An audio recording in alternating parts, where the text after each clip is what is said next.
Yo,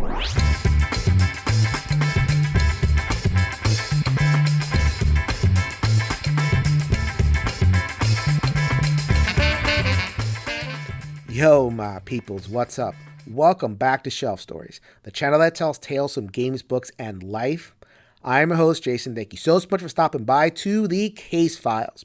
This is the series of episodes where I take a game's theme and I pass it through a cultural critical lens, assessing for case. That is my acronym for cultural appropriation, stereotyping, and erasure, so that I can provide a good sense of what the cultural story of the game is. I am taking a look at Lost Ruins of Arnak today. This is from Czech Games Edition, who was kind enough to provide a review copy of this game for the specific purpose of a cultural review.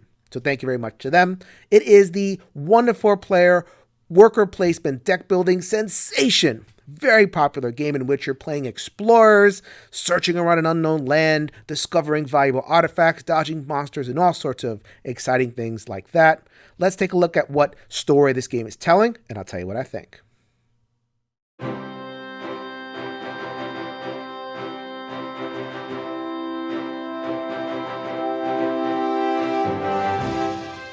The time period for Lost Ruins of Arnak is the mid-20th century or later, judging by the available modes of transportation, planes and buggies and whatnot. The setting is, quote, somewhere in the uncharted waters of the Pacific Ocean, according to the Search for Professor Cotillo solo mode on the CGE website. So what are we doing? Once again, the CGE website and also on the back of the box. On an uninhabited island in uncharted seas. Uninhabited island? Ooh boy. In terms of the exploration around the world, this description matches the doctrine of terra nullius, or nobody's land.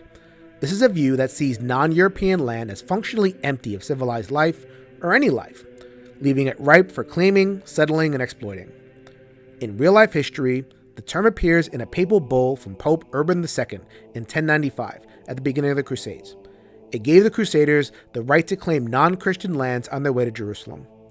The doctrine was extended to include Africa, the Americas, and elsewhere by later popes. The papal bull Romanus Pontifex in 1455 gave the Portuguese king of the time the right to, quote, invade, search out, capture, vanquish, and subdue all Saracens and pagans whatsoever, and all other enemies of Christ wheresoever placed. The right to reduce their persons to perpetual slavery, and to convert their possessions to his use and profit. So that's terra nullius, conceptually and literally erasing people to get their stuff. Not great. Contrary to that, pretty much anywhere in the world where there are signs of ancient humans, there are modern humans who descended from them and who claim their land and heritage. There's largely no such thing as nobody's land, especially when it comes to a major site of human activity. Arnak takes place in the South Pacific, so analogous archaeological location would be, for example, Nan Madol in Micronesia, or the Moai, the large statues on Rapa Nui, also known as the Easter Islands. Places like these have their own stories of rise and fall, which I encourage everyone to learn about. However, the important point is that indigenous residents always knew these places were there and often lived there, so foreigners had to deal with them. We would do well in our fiction to not simply erase those interactions. Why does all this matter in a game about archaeology? Because archaeologists are much more closely tied to explorers, armies, smugglers, and thieves than our culture likes to admit. It is no accident that our first overseas archaeological dig in world history was done by the French Emperor Napoleon during a military campaign in Egypt and Syria beginning in 1798. He brought hundreds of scientists to Egypt to learn about its past history, who eventually uncovered the famed Rosetta Stone. At one point, possession of the stone transferred from the French to the British. It has been on continuous display in the British Museum ever since, despite repatriation claims from Egypt. Repatriation? That's a nice word for give me back my stuff. As you can see from the headlines, many countries around the world, from Greece, different African nations, Peru, and many others, want their stuff back from the West. The process of repatriation has been slow and fraught, with a lot of resistance from the Western scientific and museum communities, to say the least. I'm not discounting the great contributions to human knowledge made by Western scientists. I'm simply pointing out that the knowledge stands on the shoulders of possessiveness and a lack of cultural partnership. So in part one, I discussed the overall lore of Lost Ruins of Arnak. Here, I like to talk about some of the elements that emerge from the board play in terms of the game's story. So I spent some time talking about the acquisition of artifacts, and that's a huge part of what's going on here. So you have your researcher tokens, and they're progressing up this research track here. And eventually you end at the door of the bird temple, and you will be getting some kind of artifact. So as I said in that first part, usually the artifact either belongs to somebody or somebody's aware of it. So every time I reach my little character over here, I get the vague feeling that I'm kind of taking something from somebody. Let me go ahead and show you that bird temple, and there's a lot of different temples that are clearly man-made. If you don't believe that the temple was man-made, well, look at what's coming out of the artifact deck, the things that are supposedly in and around this temple. We got sundial. What does a big monster need to know the time off the sun for? We got Pathfinder sandals. As a matter of fact, if I look at this entire deck, we got idols and hammers and different candle holder, ceremonial knife. These are the things that the humans used to communicate with the guardians or their spirits. Clearly human-made. In addition, if you notice, I'm also showing the regular items. These have a material cost.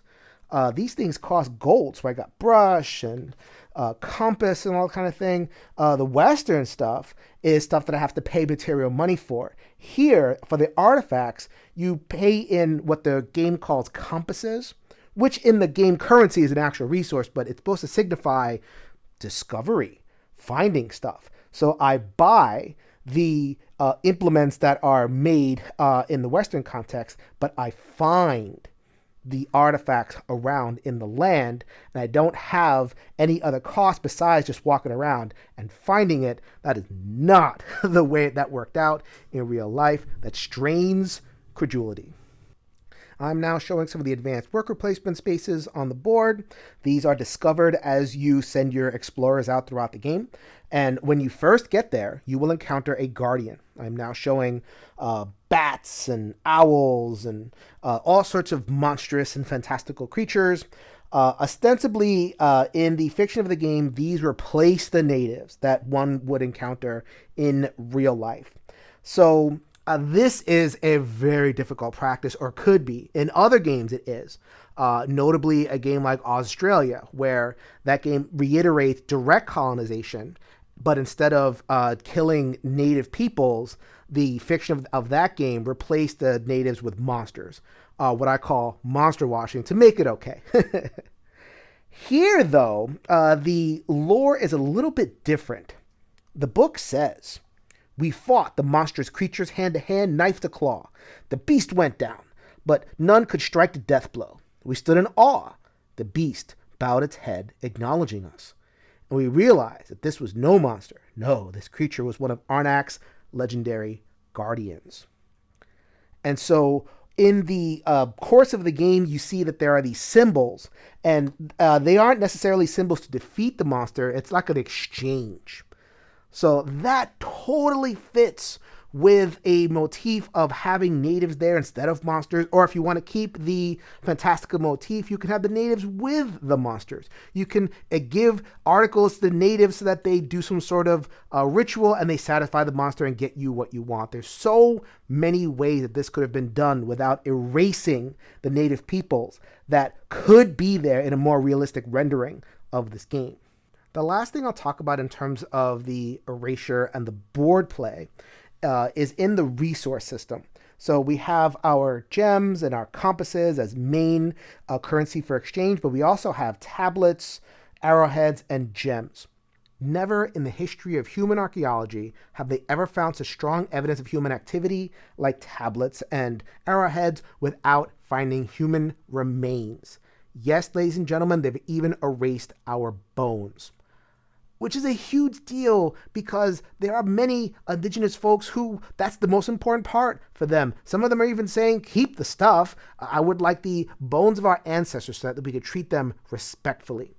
Now, I'm not saying that the bones should be part of the economy of the game. It'd be very macabre and not very cool to trade a femur or a skull for a gem or an arrowhead. That'd be silly.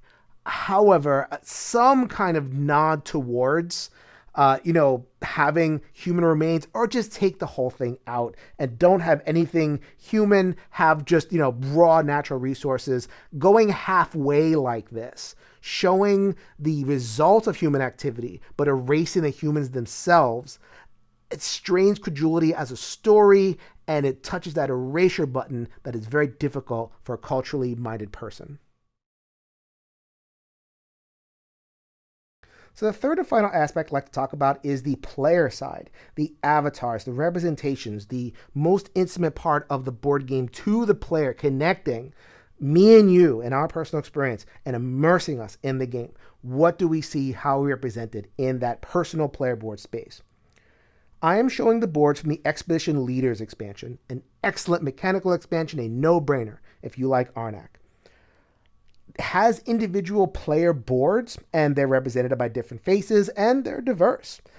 So you have your white guy. You have to have a white guy. That's mandatory. You also have a Asian woman, a black man, a darker skinned man who's kind of has some mystical vibes over there. So, in terms of the facial diversity that's there, the story is consistent. They're all archaeologists.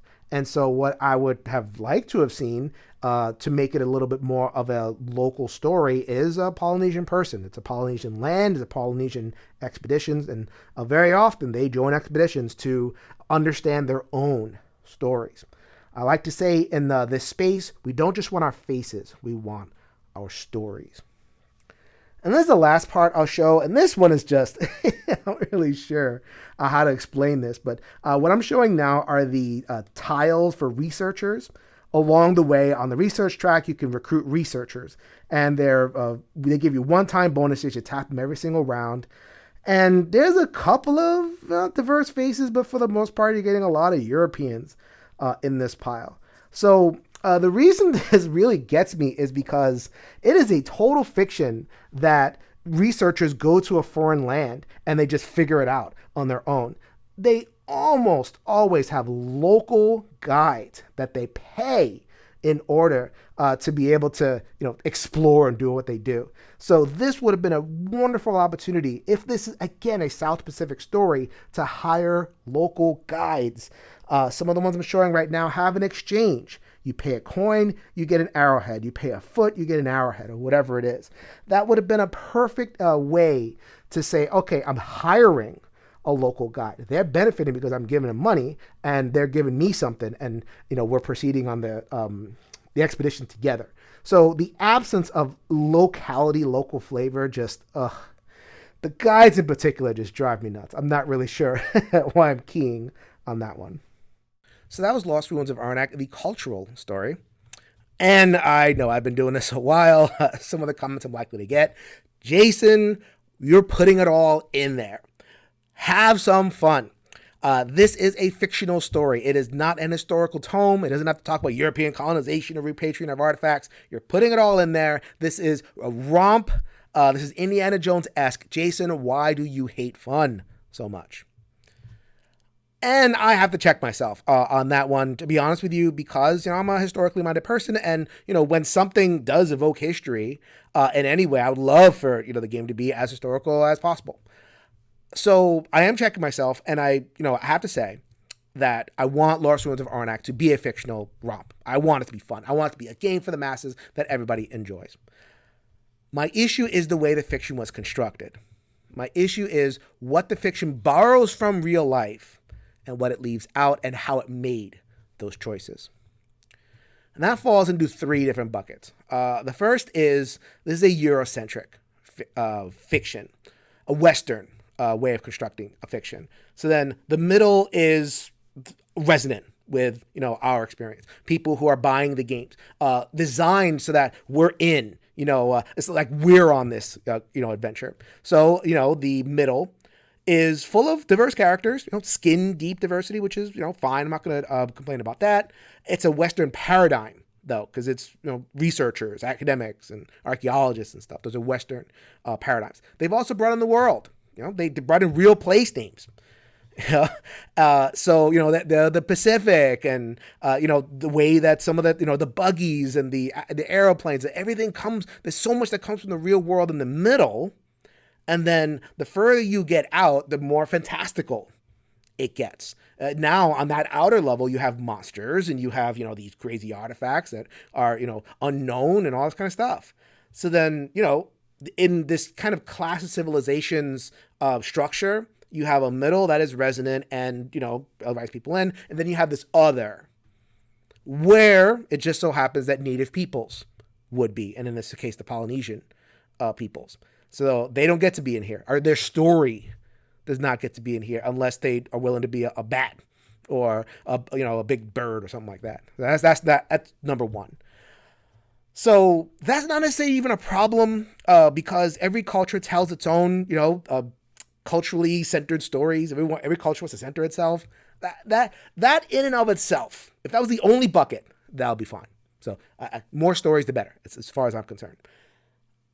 Bucket number two is very, very difficult. It's the idea of terra nullius, and that fiction that pervades this game is the same exact fiction that pervaded a lot of history post, quote unquote discovery. Even calling it discovery is almost buying into this idea of terra nullius, which has caused a lot of real world material harm. It did it back in the day, and it's also doing so today. There are people who, even if they don't really, subscribe to like nobody's land, there's ideas that are descended from it. Like, there's certain people that have a more resonant claim to artifacts, to resources, to all this stuff, because they're more civilized, or they can do more with it, will protect it more. You'll hear these arguments for why museums and scientists don't give back whatever artifact they're hoarding and keeping. We can take care of it better. It's like that kind of cultural hierarchy is denying a lot of people real world resources and denying them their culture right this minute. And it is born of this fruit, this seed, this terra nullius seed that is right in the first line of the description of this game. What I like to say about games like this is that they don't actually cause oppression. This game doesn't mean any harm.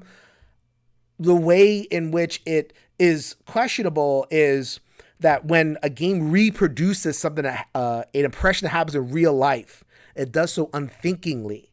And when I encounter the same impression in a game as in the real world, that's a difficult line for me, especially in an uncritical way as this game does.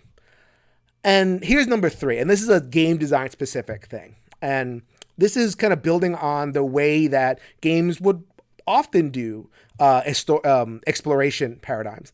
So then, we've had a bunch. We loved, Robinson Crusoe. Remember Robinson Crusoe up there somewhere? Quest for El Dorado, and we've had a lot of these exploration style games where archaeologists delve into the unknown. And the old way of doing it was to put native peoples in there, but just kind of throw them in there, or make them enemies, or like they'd be there, but they'd be there in a way that we wouldn't want them to be there at all, not looking great.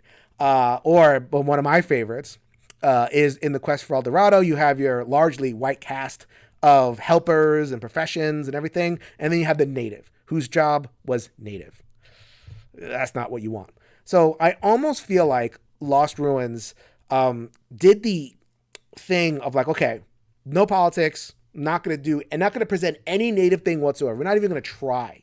We're just going to, erase everything and make a nice, clean story that everybody can enjoy. That approach is like, okay, we're going to avoid the stepping in the appropriation pile of poo. We're going to avoid stepping in the stereotyping pile of poo, but then you stepped in the erasure pile of poo. I don't love that way of navigating these political choices by just kind of choosing to remove potentially problematic pieces, because you leave in the other stuff that brings my brain to the things that should be there. If you're going to call something Pacific, then I expect Pacific Islanders to be in there. Don't take our things if you're not willing to take our beings and our stories too. So where does that leave me in my assessment of this game? I love this game, as a mechanical experience. There's a little space in my shelf. You may have seen that on my previous videos. And moving forward, Lost Arnak will be sitting right there. This is a 9.5 game for me. One of the best games I played in the last couple of years. It's great. And as a cultural story, there's levels to this stuff. And so as part of the case series, I'm going to establish kind of a spectrum. So like, green is good, and yellow is whatever. And then you have orange and red, which are worse. Here it's yellow. It tickles some things. It's not devastating. I just think that there were some on-ramps that could have been chosen to make this a little bit more of a resonant story and keeping the fun. I recommended some, like ways to highlight the role of Native peoples that could have been introduced in this game. Especially the guides. Come on, can we get some guides, please?